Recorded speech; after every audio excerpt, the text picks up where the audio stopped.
What's going on, everybody? Welcome back to the channel, and you're here for your daily Terra Luna update.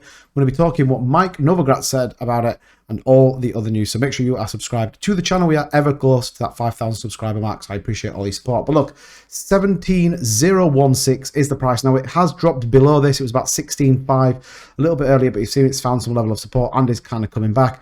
Again, I still say this is a swing trader's nightmare. Now, look, there's a lot of noise, a lot of debate about, are we going to see a hard fork on Terra Luna? Did release a video yesterday. We know we're burning tokens.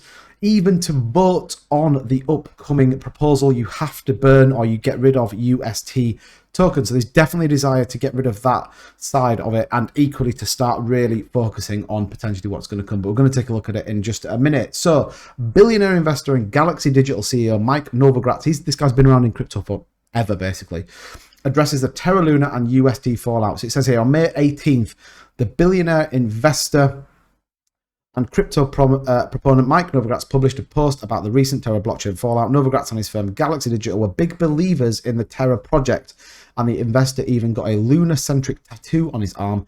Despite recent events and losses the crypto economy felt this past week, Novogratz stressed he still firmly believes the crypto revolution is here to stay. Now, he does kind of go on to talk a little bit about how he's not sure about the Terra platform. You see here, look, on Terra's demise, it's time to talk about last week. I'm not going to go fully into this article. I will link it in the description down below, but it does kind of talk about what the fallout was. You know, Luna UST alone, 40 billion of the market value was destroyed in a very short amount of time.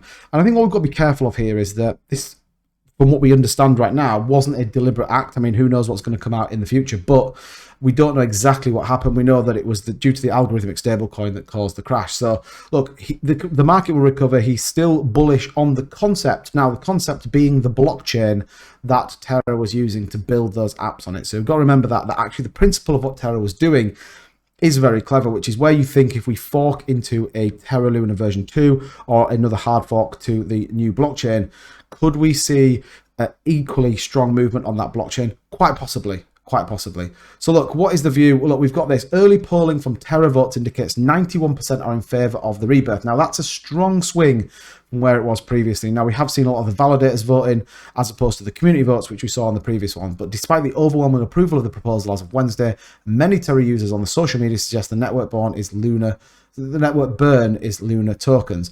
Terraform Labs CEO Do Kwon's plan to create a new blockchain without the algorithmic stablecoin has the support of 85 million community voters. In a proposed opening to the Terra Luna community on Wednesday, more than 91% of voters at the time of publication were in favor of rebirthing the Terra network, roughly 85 million out of 93 million, with up to 284 million votes yet to be cast. So it can change.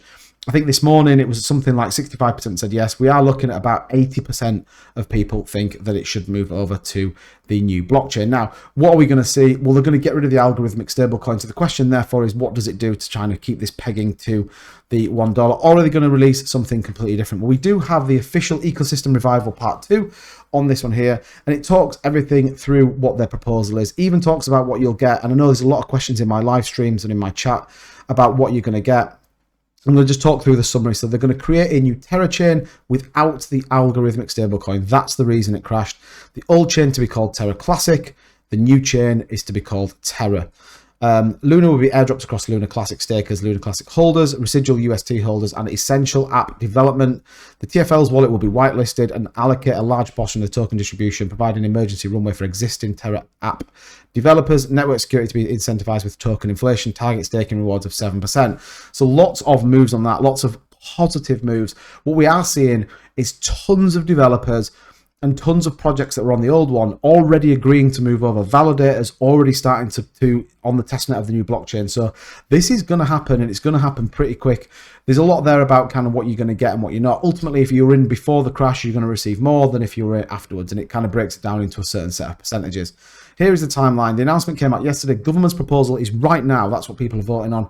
The Terra core release is cut. The network launch instructions made available for validators, and that was in a couple of days' time. Essential app developer registration, Genesis file created for the final launch, and then we look to launch the new network on the 27th of this month. So absolutely not messing around, and could be a huge move in the right direction. Equally, and I think we've always got to balance it off with what might happen, is we could see it not work at all. Now, we've seen plenty of hard forks in the past. Even Ethereum's had a hard fork from Ethereum, what is now known as Ethereum Classic, to what we know as Ethereum. Bitcoin's had numerous forks. these are all about enhancing an algorithm or enhancing the mining contract or enhancing the blockchain to make it faster, make it cheaper, whatever it is. Ultimately, they're having to do this to get rid of that algorithmic stablecoin. So it's going to be really interesting to see what they're going to do. You can see here, look, they're going to upgrade and commence in a few hours after the launch. Snapshots will change depending on development readiness, vesting of all block by block. So lots of potential going to come. There's a lot of noise around Do Kwon and taxes. I've got another video coming out about that pretty shortly, so make sure you tune in for that one. But look, as it stands right now, we're burning tokens. It looks like we're going to launch the new fork of the Terra Luna blockchain.